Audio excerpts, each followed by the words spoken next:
Good evening and welcome to the Grace Talk. I am Gloria Godson and thank you for joining us today. Our nation has been riveted by graphic, horrific, tragic images of an unarmed Black man in handcuffs, lying on the ground and pleading desperately for his life, with the knee of a white police officer on his neck. I know that you have been outraged as I have been. But as Christians, that is not enough. We are the light of the world, and we should be asking ourselves some questions. Questions like, how can this be happening in the United States in the year 2020? What is the solution? How can I be a part of that solution? And how can we stop this from happening again? We have a distinguished panel to lead this discussion tonight. But as always, we invite your participation. Please engage with us tonight. Ask questions, make comments, and join the conversation. I am sure that our panels will be more than happy to answer your questions.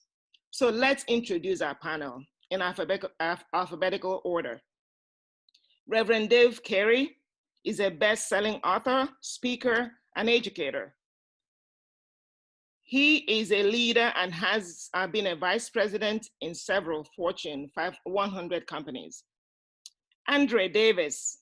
Andre is a former professional football player who played 9 years in the NFL. He currently is the director of student athlete support and community engagement at Virginia Tech, and he serves on the boards of 2 faith-based organizations. Robert DeMary. Robert is an analyst at SoFi and a great leader in the church and amongst the youth. Emeka Igwe. Emeka is a former prosecutor in Philadelphia.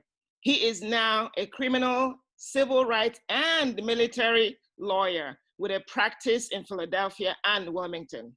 Recently, Emeka actually made history in Delaware by getting Elmer Daniels released after he was wrongfully convicted and incarcerated for over 39 years. Good job, Emeka. Bob Lewis, who is a manager at a large outfit company, and Pastor Kwaku Marfo, who is the pastor of International Central Gospel Church, Exaltation Temple. Gentlemen, welcome to our show. Thank you. Before we get started, I would like us to get on the same page. The topic that we are going to talk about today is one that can be divisive, and the terms that we will be talking about are often misused and misunderstood. So I would like to clarify what we mean by bias, racism, and prejudice, so that we are all on the same page and have a consistent understanding of what we're talking about tonight. A bias is a preference or leaning towards something or someone. And we all have biases, different kinds of biases. But when we talk about racial bias, it means that we have a preference or opinion about someone based solely on their race. So when everything else is equal, you make your decision based on race. So if you have 2 people who are equally qualified for a position, you would make your selection based on the race. That is bias. Racism is the judgment, discrimination, or hatred directed towards someone of a different race. And usually racism is rooted in the belief that one race is better or superior to another.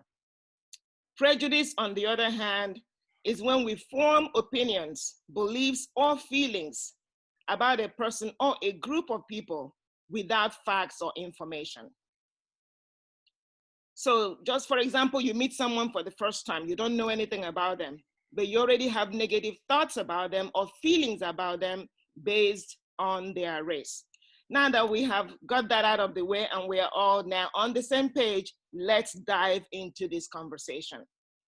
And gentlemen, my question to you, the first question is really, how did this make you feel? When you saw that video, what was your initial reaction? Emeka, you can start. Seeing the video, honestly, just made me sick. The lack of humanity, the lack of compassion, to see a man begging for his life, to see a man asking for his mother, who I understand passed away. You see bystanders on the street telling you that you're killing, and to have 3 officers and another officer who was the lookout to basically not check on a man who is literally dying before your eyes. For 8 minutes, the whole 8.5 minutes, the whole world just watched a man being murdered. And I say that as a former prosecutor, that there's no question in my mind that that was a murder that we witnessed in that video. And it just made me absolutely sick to my stomach to see that. Thank you, Emeka. Thank you. Reverend Dave, you can chime in. What was your reaction when you saw that video? Well, first off, I want to thank you for allowing me to be on this panel. It would be unfair for me to say that I can relate in any way. I can understand, I can sympathize. I could see the images and experience the shock and anger from my perspective. However, it would be untruthful for me to say that I've experienced the hurt of racism. I can only speak as a white individual who's witnessed my friends' pain and anger and understandable distrust. Far too long, white individuals have viewed these indecencies as just blips or anomalies that have happened every now and then. Unfortunately, this is a pattern that's been established for hundreds of years here. White individuals need to view this as a time to listen and to become educated and to act as allies. My reaction to this was horrified, just like everybody else. Seeing a man being murdered right in front of you, and the crowd, as Emeka was just saying, crowd begging the officer to get up, and the officer refused. So again, equally as horrified as everybody else. Thank you, Reverend Dave. Pastor Kweku, you are a minister of the gospel of Jesus Christ. So in addition to being a Black man, you also have that mantle of leadership in a church. What was your reaction when you saw that?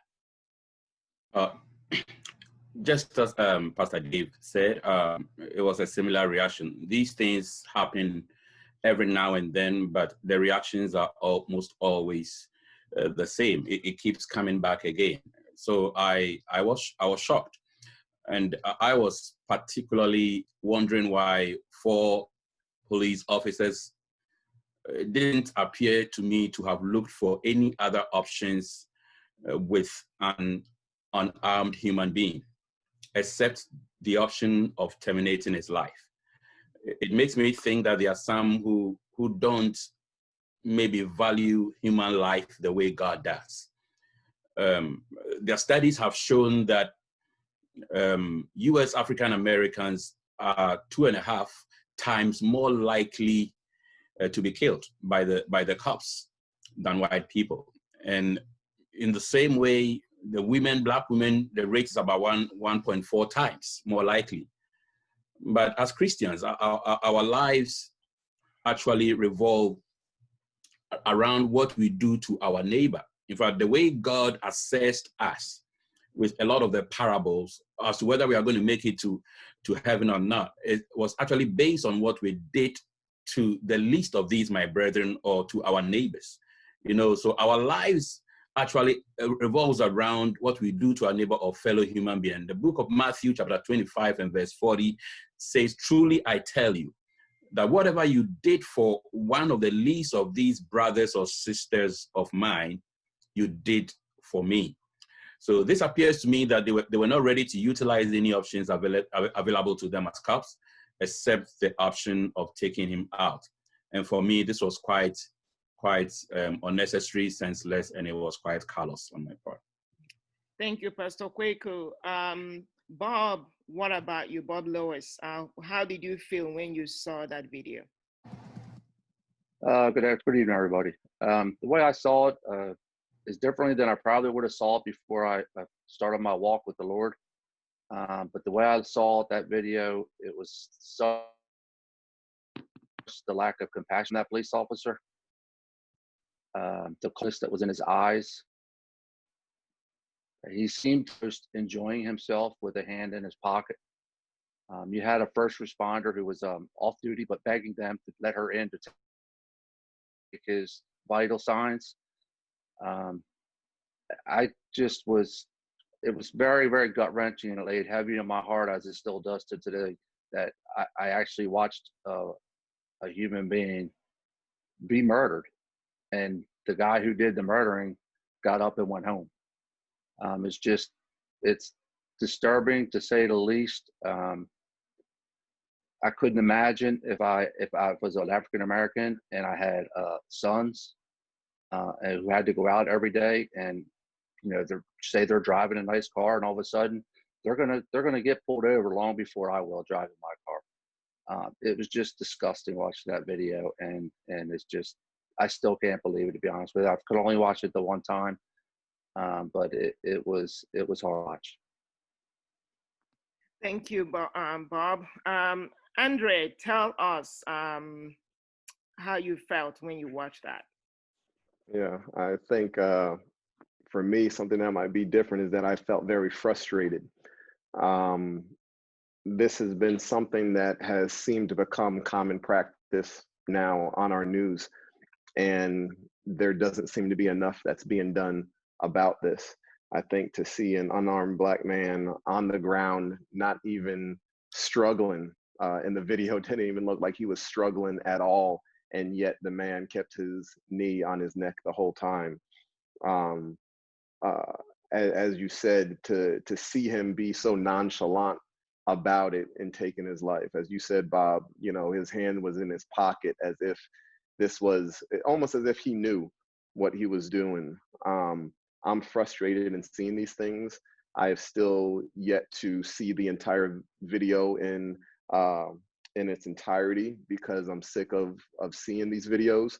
It's things that, for me, as I see these videos, all it does is continue to enrage me and build anger. And I believe at this time, it's things have not changed enough. So I want to be part of the solution in moving forward, and being able to take the anger that I believe we all have, the disgust that we all have, the frustration that we all have, and do something with it.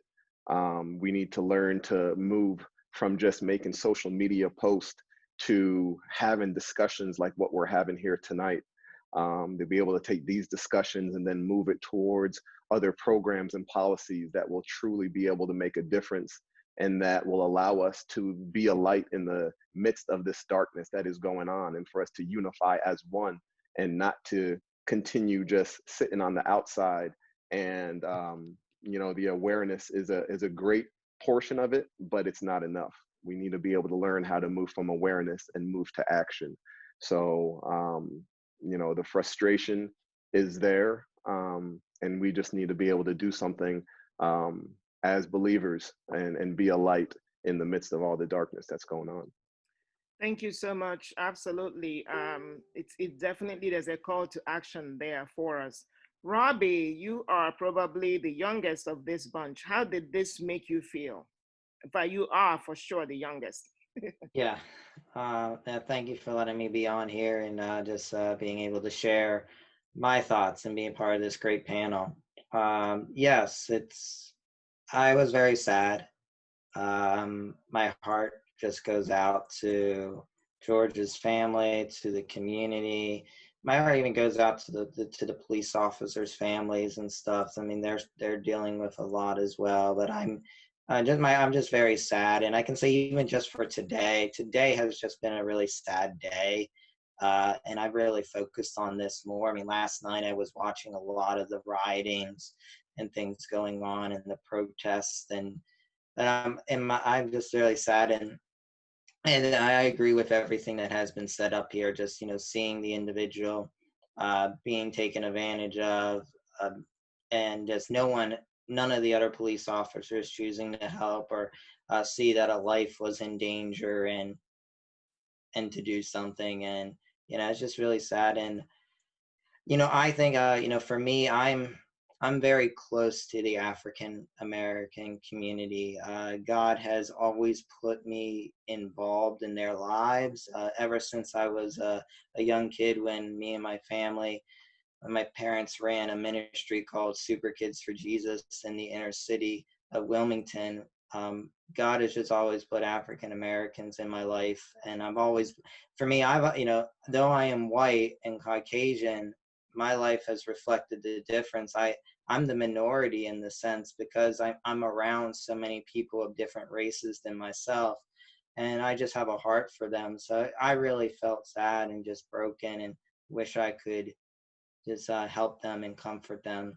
But that's what I have seen, and I feel sorry for my friends who struggle with this, because I know that as I will not struggle like that because of my race, but I do feel for them.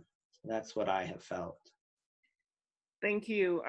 Thank you all for your responses. I do have a question that may be more relevant to the African American men on this panel. But again, my white brothers, you can chime in at any time. I would like to ask you guys, have you had a personal experience of racial prejudice or an incident that caused you to distrust the police? Or do you know someone who personally has had such an experience? And Andre, we can start with you. Yes, I have had an experience in dealing with the police. This happened back when I was in Houston, Texas, while I was still an active participant and member of the Houston Texans, part of the NFL. And I was traveling back from getting a massage the day before we were going to leave for a game, and was traveling up the highway and had passed, unbeknownst to me, a undercover cop who was in a Kia SUV. For those of you know, a Kia SUV has never been considered a police vehicle. Never would be one that you would assume a cop would be in. And I recall being on the highway and seeing a guy almost trying to race me and kept pulling up alongside of me. And I looked over and he was pointing at his arm. And obviously, that's not something that you can really tell as I'm trying to keep my eyes on the road who this is, if it's a security guard, is it a police officer, what exactly is this person doing? And so he is following me closely, not flashing his lights, but tailgating me and following me on the highway, pretty much an intimidating factor. And so I realized that, all right, I need to pull into a public place to ensure that this person doesn't follow me home, because I'm definitely not gonna, allow him to follow me all the way back to my home. I literally pulled into a Christian bookstore that I knew was nearby. And as I pulled in, he blocked me. And as I got out the car, he came up to me, gun drawn, and told me to get on the floor. To see how that happened, and to be handcuffed, sat on the curb, and him threaten me in a way that says that he's calling back up, and what was I doing? Didn't I see him pointing to his badge on his shirt that I should have pulled over? To me, I was like, I'm not, I would never do that. I have no idea who this person is, if it's a legit cop or not. There was nothing about him that said that he was a police officer. And so in that moment, I realized that this man could have literally killed me, and had made up some excuse to be able to pass it off. And even in the midst of it, it wasn't until I told him that I was a member on the Houston Texans that he actually put his gun away and decided to let me go and just told me to be more careful. And he got in his car and drove away. And of course, no backup came. There was nothing of that sort. And so after the fact, of course, you think, man, should I have gotten his badge number? Should I have gotten his name? But when a gun's in your face and you already have the fear knowing that this man could take your life without a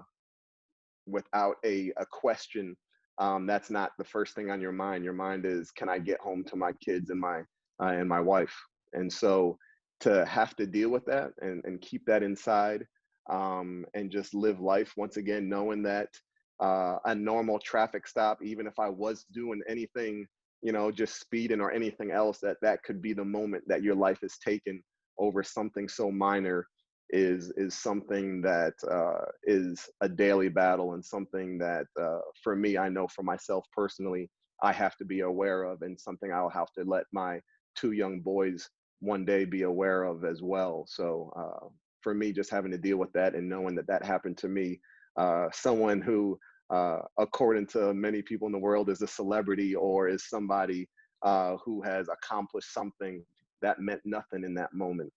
And so it's tough, but I'm just once again grateful for an opportunity that the Lord still has me here and will give me an opportunity and a platform to share this experience, and to know that it doesn't matter really what I've done, what I was driving, whatever I had on in that moment. All that man saw was a black man in a nice car, and he was gonna put his authority over me in that moment, and there really was nothing I could do. I tell you, Andre, this really sends chills to my bones. Again, because your story is commonplace, very sadly, amongst African American men. And here you are, in an accomplished football player, and they didn't, like you said, it didn't matter. You were on your face with a gun in your face, and you could have been a hashtag if it was not for the grace of God. I would ask you, Mecca and Pastor Kwaku, have you guys had any experiences or know someone who has had this type of experience with the police?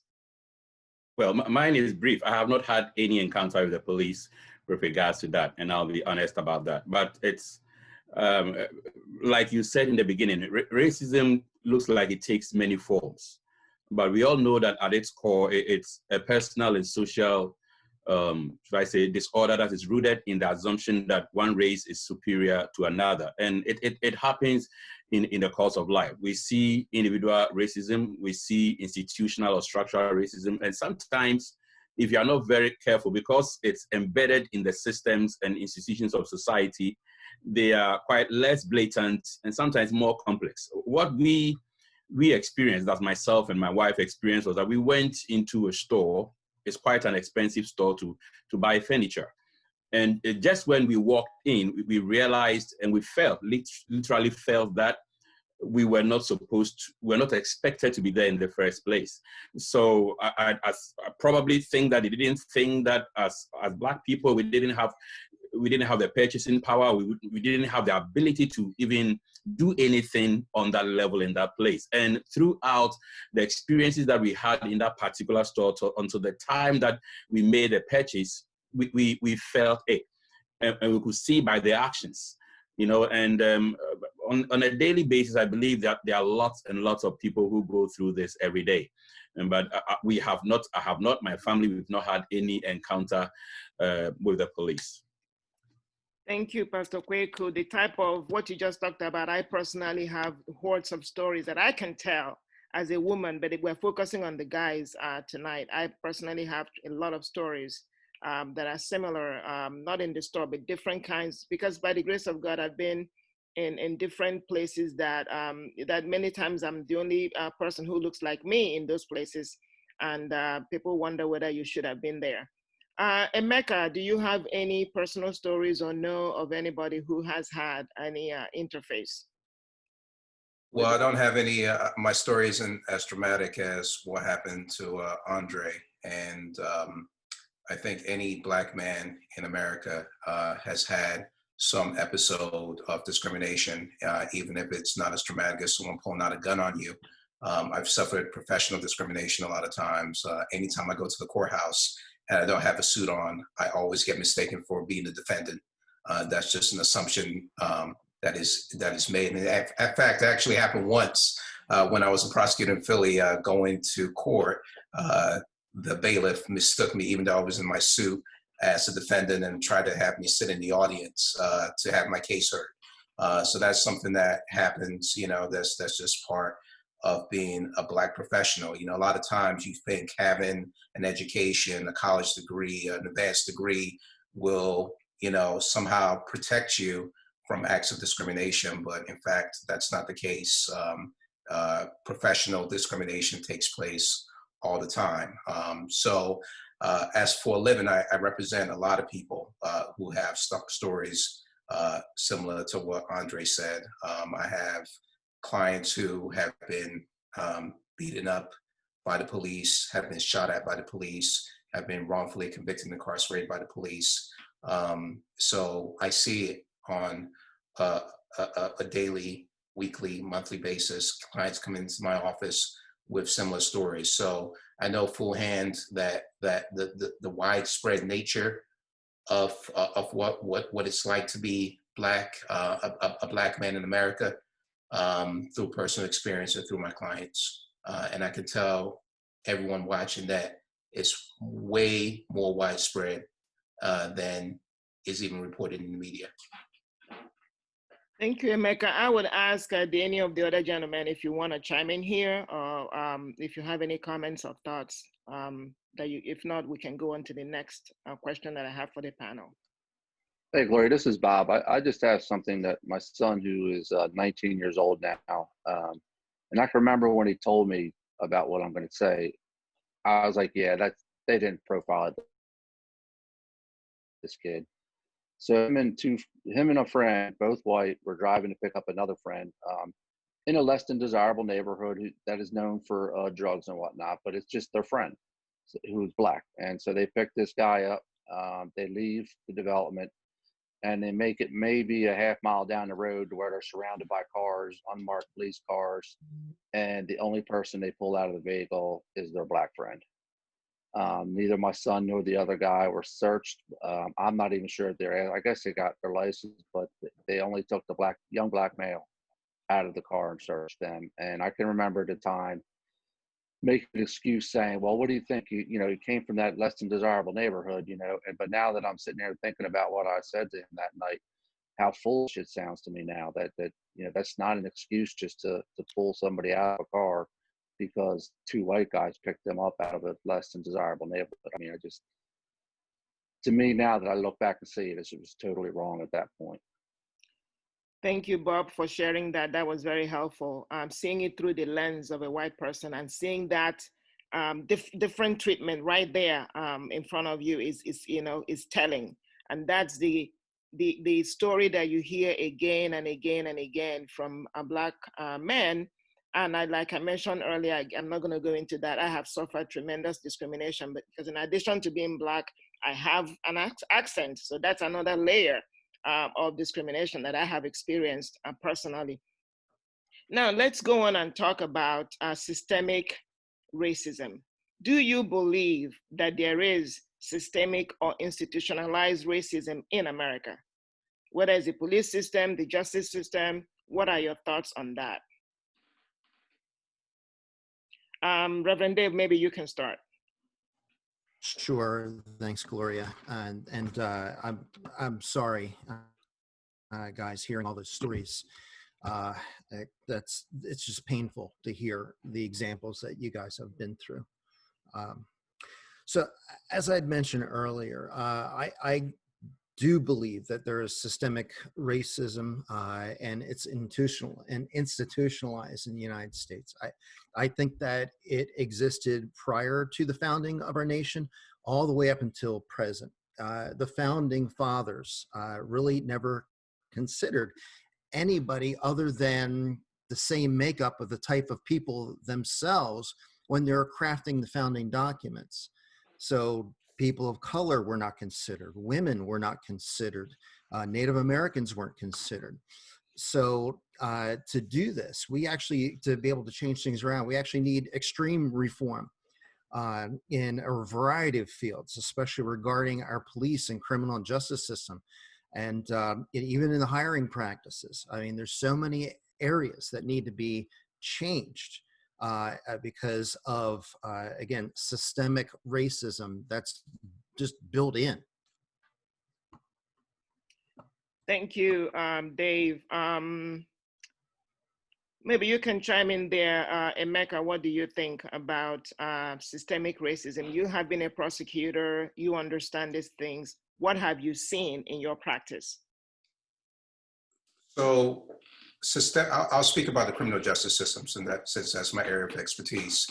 The answer to the question is yes. And the systemic racism in the criminal justice system is not just on who gets arrested, but it starts with what charges are given, the discretion to give someone plea deals, the sentences that are given, the representation that you get. All throughout the system, it's designed to really disenfranchise poor and Black people and minorities, Black people and other minorities. You have people who, when I say discretionary, I have a case now in Wilmington, Delaware, 18-year-old kid, no prior record, son of a pastor. He's been charged with 2 felonies for merely shooting a BB gun at a squirrel. He's been charged with 2 serious felonies that could send him to jail for over 10 years. And so when I say that's discretionary, the officer clearly, when he came to the scene, clearly could see that the gun was a BB gun, but yet he chose to charge this individual with a serious felony, which will follow him for the rest of his life. If that was another situation, perhaps with a white individual, the officer could have used that discretion to say, I'm not gonna pursue that arrest.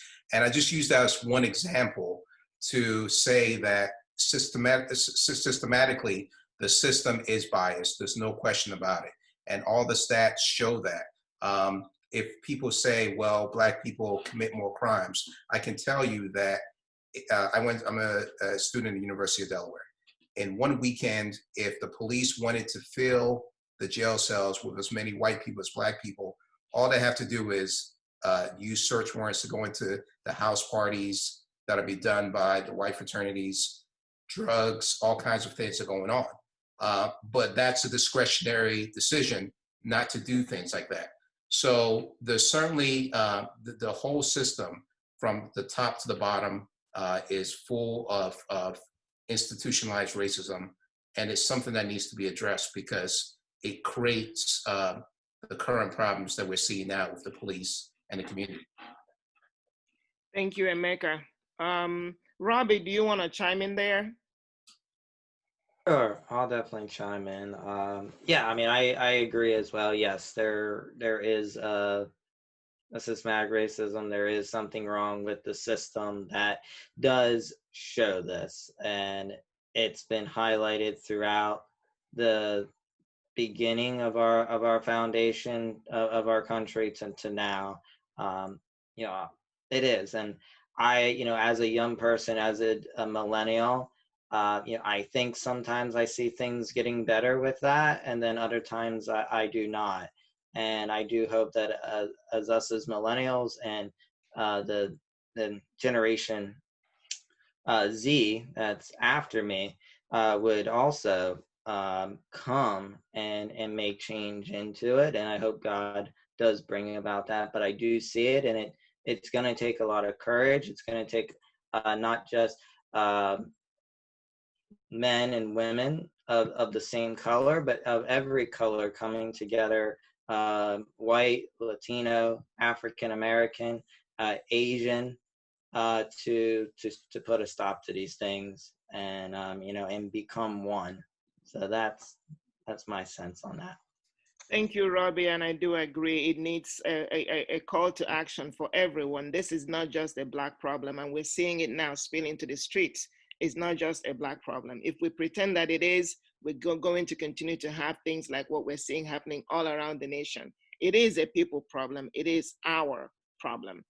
Bob, do you want to chime in here around this experience? Have you seen that? Have you had any discussions that reflected any of this systemic nature of this, the discrimination against Black? people? Once again, I got to go back to before I was saved and to now that I am saved. I see everything totally different than I did when I was not walking the proper walk. If I ever had discussions with anybody, including my kids, I'd be like, whatever, he robbed the bank, he's black, he's got to get arrested. I would just make excuses to the fact that the proportion or disproportionate amount of African Americans getting arrested was just because they were the ones committing the crimes. And that's not hard for me to sit here and admit because, it's just my thoughts and I can't change that. But what I did change is when I got saved is I see things as God would want me to see them and not with my flesh, not with my eyes as Bob, but what would God want, what would God want me to see? What would God want me to do? What would God want me to say? It's just, it's becoming more clear that the system is definitely broken. Beyond repair, I don't know. I mean, I see the relationships that all my sons have with African Americans. I know my relationship, so I know that it can be, it can be done if we can do it outside the courthouses in the cities or whatever. It can be done, but it's definitely, I would say, disproportionate amount of African Americans that are charged with the same crime that a white guy does that is walking away from it. Thank you, Bob. And I do appreciate your transparency around how you felt before, because truly the truth is that many people feel the same way. And it's good that you own up that that was a prior way of feeling, and that now, because you're a Christian, there's a different lens through which you see. And that's the lens of the Word of God and the heart of God. Andre, talk to us about this. Obviously, your experience speaks for itself loud and clear. And even when I reflect on it, again, it's a harrowing, experience. But have you seen systemic and institutionalized racism in America? Yeah, absolutely. I think all the answers that have been said really sum it up really well. And to go back kind of on what Emeka was talking about even for some of the same crimes that are done, you see the difference in on what the police and prosecutors are looking for. Like they truly are trying to ruin Black men's and minorities' lives with the sentencing that is done compared to their white counterpart. The way that Blacks, when arrested or being questioned, once again being taken out of a car and searched instead of just being offered a warning and let go. Obviously what happened to George Floyd compared to what happened to the killer of the Charleston Nine. This man was able to go get something to eat and was brought in peacefully. When you see these sort of things happen, how can you not sit there and say that there's systematic racism that's going on? And it's literally rooted in our country. As to what Pastor Dave said earlier, this is something that needs to be changed from the root. It needs to be uprooted and changed. And that's something that we're continuing to see across the board right now, where there is a fight to say, no, we're not going to remove that. This is done by the founding fathers. And it's just like, racism was there then, and that has not changed. And we have to change that from there in order to see the difference. And so until that time happens, it's once again, it's policies, it's the economics of it. And so oftentimes, we're not seeing that happen. We're not seeing us being able to unify as a unit to be able to make these changes happen. It almost feels that a lot of us, those who are affected and those who are unaffected, aren't willing to sacrifice certain things in order to make sure that we can get past this level of just awareness to move forward. So I just believe, like everyone has said, that yes, it is alive and well. And until we can get together and really make some changes happen, then it's going to continue. Thank you. And Pastor Kweku, I want you to kind of, bring up the finalize this conversation for this panel about the systemic nature of what we're talking about. This is not sporadic. This is not something that happens occasionally. This is something that is intentional, that is systemic. What do you think about that? Yeah, I think I agree with what all the other panelists have said. And because it's an intentional thing, like you just said, there has to be a call to action. We also have to be very intentional about it. We have to talk about it. We have to be free-spirited about it. And we have to just go all out so that people who maybe claim that those things are done indirectly or not deliberately, I mean, will also be brought up to speed on it. Because in a society where all aspects of identity and experience are racialized, and one group is socially or politically, economically dominant members of stigmatized groups, they are normally bombarded with negative messages about their own abilities and intrinsic worth. So much so that they end up internalizing those negative messages. What the result of that is that it holds people back from achieving their fullest potentials everywhere. And as long as we don't talk about it, or we don't discuss it, or we don't bring it to the table, these things are going to be there. I mean, institutional racism is all over the place, within organizations, within businesses. I hesitate to say, but churches and schools, police, departments, they discriminate, and it could either be deliberate or indirectly against certain groups of people, basically to limit their rights. And we have to just bring all this together, bring all people together like we are doing today, and we need to talk about it. Thank you, gentlemen. We are going to pivot now and begin to look at solutions. And then we check in with our audience. As I mentioned to you guys before we started, we are going to stop before we hit the 1 hour mark, just so that we can kind of go back and think some more about it. But we are going to resume this conversation next week. Same time, Saturday, 7 p.m., we are going to be back talking about this. So please, this is not the end of this conversation. We will just stop where we end today, and we will pick up again Saturday of next week.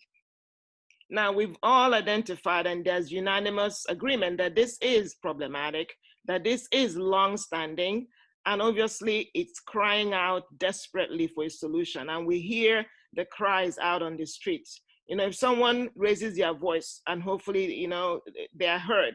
If they are not heard, they will yell. If they yell and they are not heard, they will scream. And if they scream and they are not heard, guess what? They will begin to throw things. And that's really, unfortunately, where we are as a nation. It doesn't make throwing things right, but that is the only option that those people feel that they have to get their voices heard. So let me ask you guys now, what are your thoughts about a solution? Because we have to have collective accountability and responsibility to formulate a solution to this problem. Do you have any thoughts right now as to what the solutions could be? I would ask Reverend Dave, why don't you start? I saw you kind of scratching your head there, so. No. Well, thanks, Gloria. So a solution, honestly, we need to actively engage, call out, and challenge individuals that hold a racist mindset. The country needs a cultural shift. Now, by calling out racism when it happens, we actually need to use that moment to better educate people, to be able to them to understand that the racist mindset that they hold, they may not even know at times the things that come out of their mouths. And it's that moment that we can use to educate and then instill a sensitivity that wasn't there before. Now, again, like say, for instance, you're at work, you hear something that isn't right. You know it's not right. But so many times we would sit on the sidelines and just roll our eyes and just not say anything, but we'll have this disdainful look. we can't do that any longer. Today, we have to say something. We can't just sit on the sidelines. Now, I actually want to ask the people on the panel this question, is that rather than assuming I know some sort of solution, I want to ask my fellow brothers here in Christ, what can I do as a white person to be your advocate, as a person who may not experience the same thing as you, but at the moment that we see it, I mean, what can I do to be your advocate?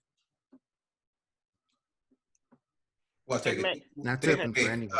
Dave, first of all, thank you for your honesty, your candor, and I appreciate the question. I think to piggyback off what you were saying, it's not enough. It's not enough not to be not racist.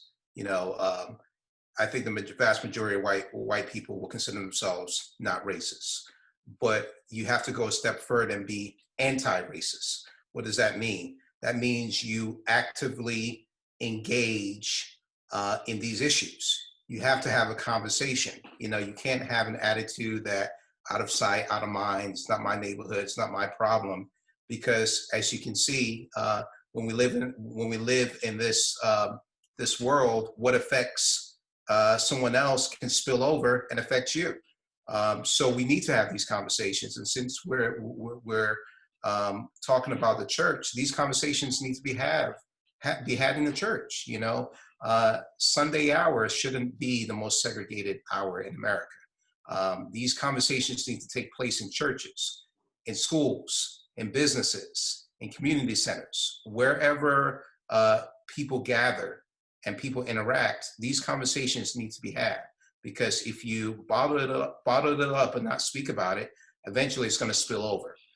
So I think, Gloria, I want to thank you for just having this platform, because things like this are absolutely necessary for us to engage. It's not enough just to talk among our community, among our family members. We need to engage other people who don't look like us and have these honest and difficult conversations if we're going to have a solution. Thank you. Andre, do you want to chime in there? Yes, thank you for the question again, Dave and Gloria. One thing I want to do is speak on James chapter 2, verses 15 through 18. It says, "If a brother or sister is naked and destitute of daily food, and one of you says to them, 'Depart in peace, be warmed and filled,' but you do not give them things which are needed for the body, what does it profit? Thus also faith by itself, if it does not have works, is dead. But someone will say, 'You have faith and I have works. Show me your faith without your works, and I will show you my faith by my works.'" I use that verse because I think so oftentimes it's nice to be able to say, hey, you know, just talking about it, just bringing awareness sometimes isn't enough. And I think so oftentimes, I think our white brothers and sisters can be satisfied by just saying, well, I put a post on social media. Isn't that good? It shows that, you know, I'm not racist, but it's not, there's no action necessarily behind it. You can do that and sit in your home and be perfectly fine. And I think, to your point of being more willing to engage with others, when you see something that is a racial issue, are you going to those who are being oppressed and asking them, what can I do to help in this situation? I don't know what to do. How can I engage with you?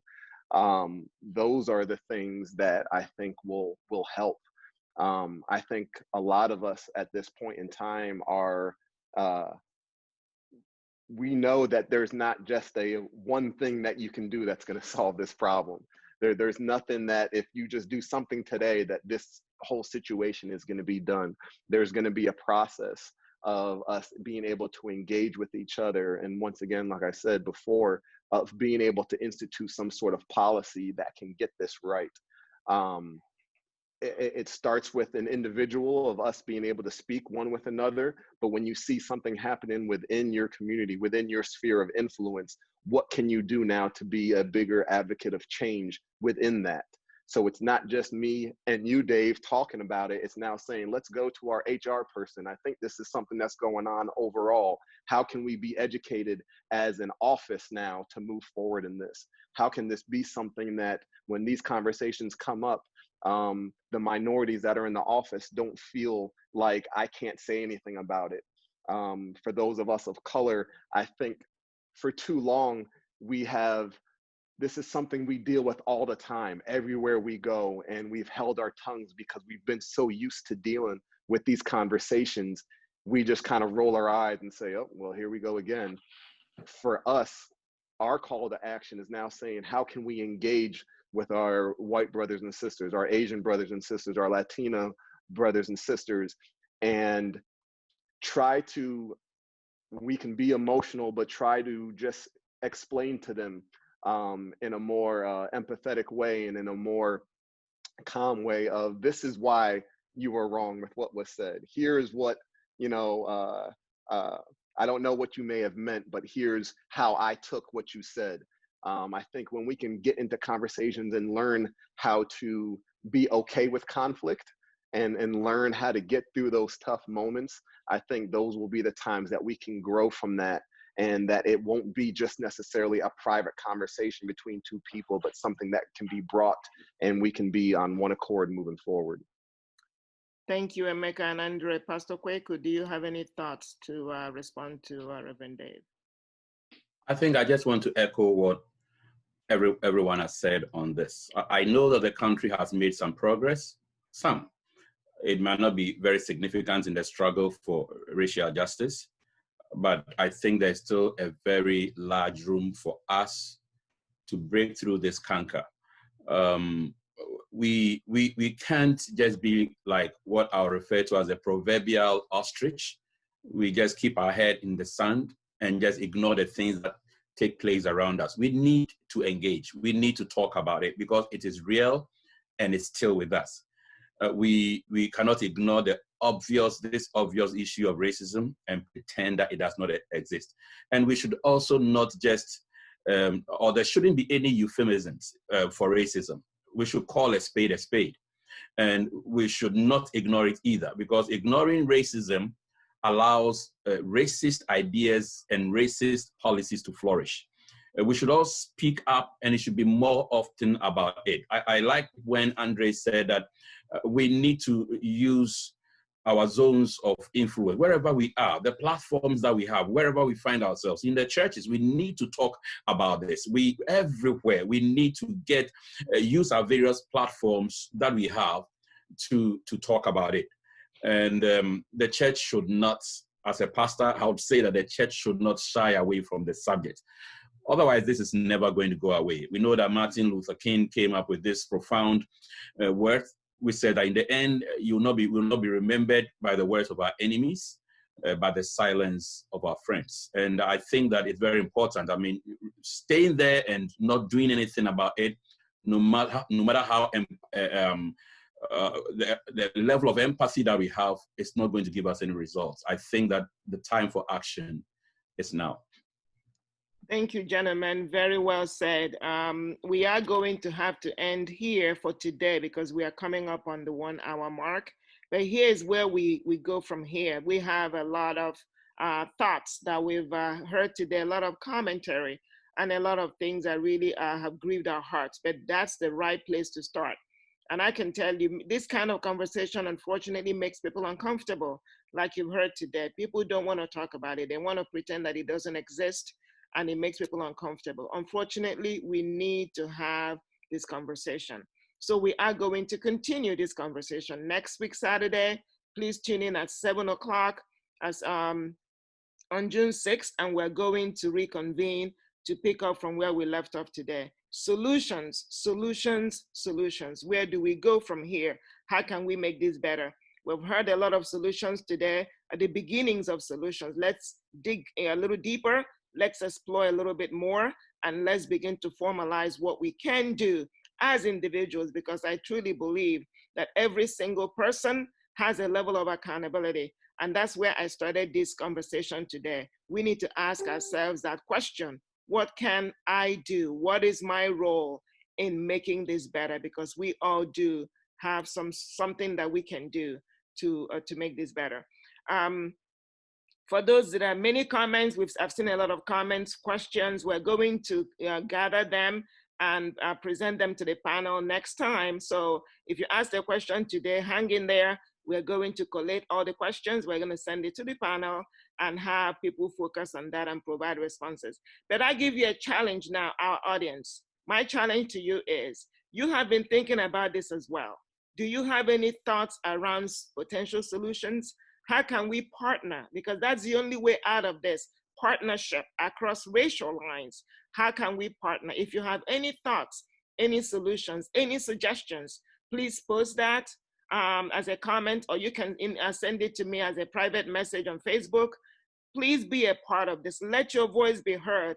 Join with us, engage. Let's find a way out, because that's the only way that we can get out of this. Gentlemen, I'll stop for a minute and ask if anyone has any last comments or thoughts before we go ahead and end our conversation today.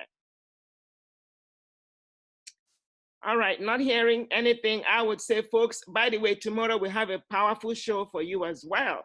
We're going to have people from the front lines. These are hospital workers who are going to tell you stories from the trenches of the COVID-19 war.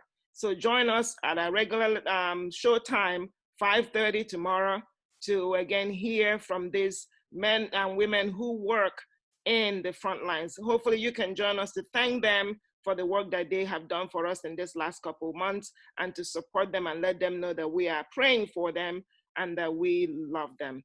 Again, thank you for watching tonight. We're going to reconvene this conversation next week, Saturday, at the same time.